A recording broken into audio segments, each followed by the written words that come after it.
So, many of my younger viewers on the channel may not realize this, but the original Modern Warfare trilogy was not, in fact, the beginning of the Call of Duty franchise. There were, in fact, 3 entries prior, with the original Call of Duty releasing on PC on October 29th of 2003. This game is probably older than some of y'all are. To celebrate the franchise becoming an adult, albeit one that can't drink or rent a car in the United States, it's time to revisit the first entry in the series to see if we can beat it using only handguns. After picking the easiest difficulty setting, we are dropped into some basic training.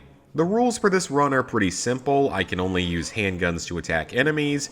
No other firearms, melee, grenades, or mounted weapons are allowed. Smoke grenades are okay if they're in the game. We shoot some non-living targets, we throw some grenades, and we do successfully clear this first mission. However, the first real mission is way too dark. Otherwise, it's really easy, no real risk to the challenge. Upon starting the third mission, I learned that you do not in fact refill your ammo after each mission, which is a serious problem. This turret gunner is pretty annoying. I do manage to get him with the very last bullet. Ammo doesn't drop at all. This soldier did some kind of ballet dance or something. And I already had to break the challenge rules, so as best I can tell, you can't beat the original Call of Duty or Call of Duty Classic in this case using only handguns. We now head off to our first true daytime mission. A Panzerschreck must be used. This tank got a weird sick pleasure from my dead body. Another tank goes boom boom, and this mission is completely unsuccessful. Driving down Route N13 actually refills our handgun. We have a no shooting needed vehicle section. Some kills happen, and this mission is ultimately successful. 1 manner, 35 bullets. Can we do it?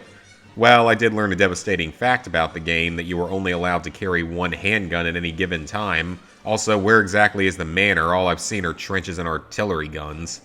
That being said, this mission is actually rather easy due to an overall abundance of ammo. The so-called manor section actually goes fine, and the final gun explodes on another successful mission.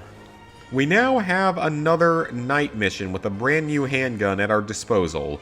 I do my best to conserve some ammo, clear this very Wolfenstein looking series of hallways, was forced to use the bar when that ammo ran out, as well as the Thompson.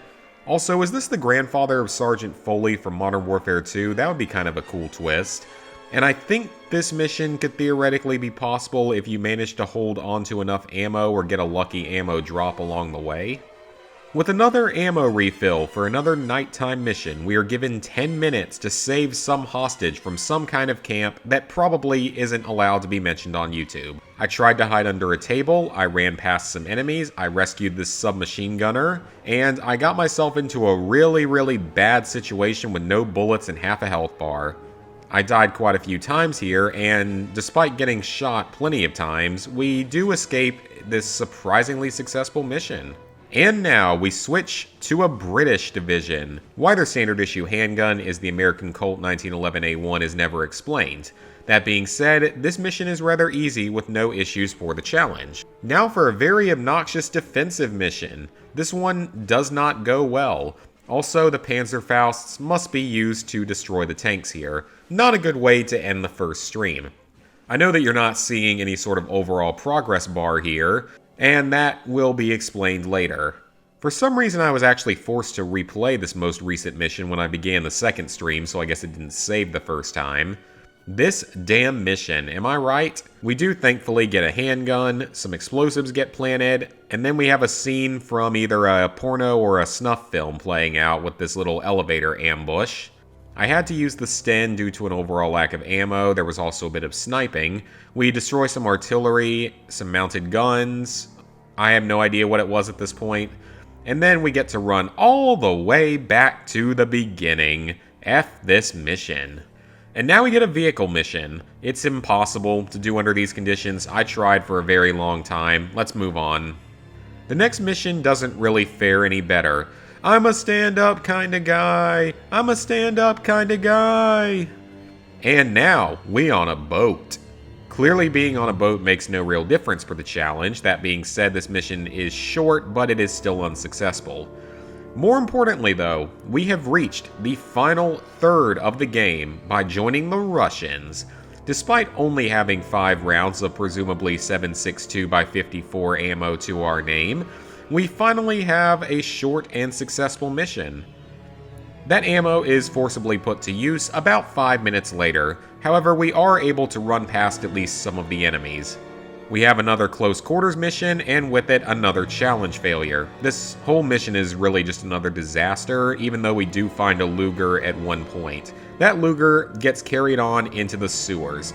Even with a little bit of ammo and a handgun, it just isn't quite enough. And of course, we get a nice sniping mission, because Call of Duty. Now, the PTRS being mounted and killing tanks is pretty cool because that wasn't how it was in World at War, but that's the only plus. We run out a timer that I didn't care about, and we unsuccessfully finish one of the most infamously difficult veteran missions. Warsaw would prove to be my last stand against this challenge. Despite having a handgun, I struggled my anus off for about 30 minutes straight. Eventually, drunk, exhausted, annoyed, and knowing this challenge had been failed many times over, I called it quits. So, you certainly can't beat Call of Duty Classic using only handguns, and I couldn't even find the mental fortitude to beat the game at all on the easiest difficulty, hence why there was no specific title card containing the success or failure of each individual mission. Overall, I would call this my least successful Call of Duty run to date. At least Call of Duty 3 was fairly enjoyable, and there were at least a couple missions that were possibly doable without shooting anything. Thank you guys for watching. Please like, favorite, share, comment, subscribe, and ring the bell if you haven't already, and I will see you for the next challenge.